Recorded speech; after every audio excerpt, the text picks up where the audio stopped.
দাওয়াত করে নিয়ে খাওয়ালো, তারপর সামনে টেবিল পেতে টাকা আদায় করলো, এটা কি জায়েজ আছে কিনা?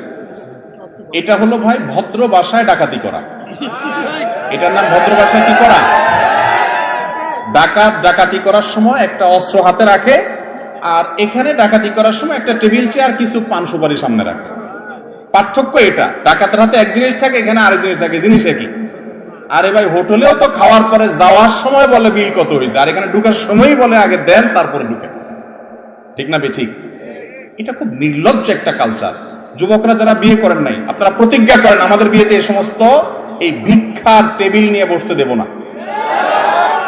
ভাই, আপনার যদি সামর্থ্য না থাকে, আপনি শুধু ডাল ভাত দিয়ে খাওয়ান, শুধু গোশ ভাত খাওয়ান, আপনি 4 পদ করবেন, এরপরে পাবলিক থেকে চাঁদা আদায় করবেন। আপনারা খাওয়াইতে বলছে কি? আপনার সামর্থ্য নেই, আপনি খাওয়ায়েন না, কিন্তু খাওয়াইবেন আবার চাঁদা দিবেন। বিয়ের দাওয়াত, আকিকার দাওয়াত পাইলে আজকাল মানুষ খুব মনে কষ্ট পায়। কেন?